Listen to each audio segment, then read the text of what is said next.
মতোই, তবে এটা শাকার মাছ আর কি, গ্যাগা মাছের মতোই। জায়গা না, ওইটা হলো চেক ব্যাগা, আর এইটার নাম হলো কটকরি মাছ। ওইটা আরো চ্যাপ্টা আর কি, ওটা কালো, ওটাও অনেক বছর দেখি না। এটার নাম হইছে দেখুন বন্ধুরা, এই যে পাথর মাছ কি চোষা। বাবর ধরতেছে আপনার দেখুন। এটার অরিজিনাল নাম হইছে পাথর চোষা। এটা পাহাড়ে থাকে, এটাই মাছ, এইটা পাহাড়ে থাকে, শীতল খায়। এইটা এই জায়গায় কিভাবে আইলো? এই জায়গায় মনে করেন ওই যে ইকুরিয়ামে দেখেন না, হ্যাঁ হ্যাঁ, এগুলো আমি দেখি তো।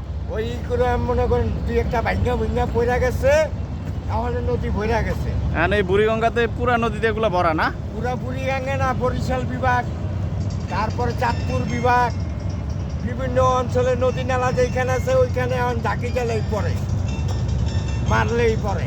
তাইলে এটা খাওয়া যায় না? এটা অনেক খাইতে গেলে এটা চামড়া সিলা খাইতে হইব, মাথা ফালাই দিয়া। ও আচ্ছা, ঠিক আছে, জানতাম না তো, তাই জানলাম, দেখলাম, আসলে দেখতেছি আপনারা ধরতেছেন এই জন্য একটু এটার মাথা দেখলাম হলো আর কি। ঠিক আছে, বিষাক্ত। ধন্যবাদ। এটার মাথা হলো বিষাক্ত জিনিস, মাথা ফালাই দিয়া চামড়া সিলা খাইতে হইব। দুইটা নেওয়ার দরকার তো।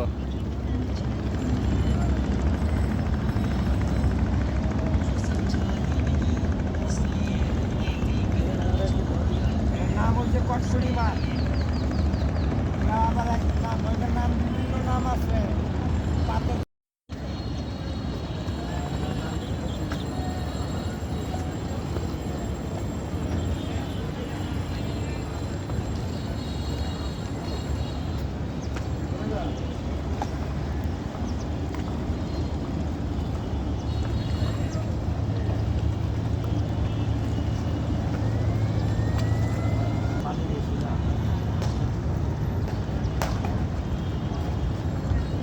এইবারে মনে হয় একটু বেশি, ওই যে এটা তো কি শাকার মাছ না কি মাছ না মনে হয়।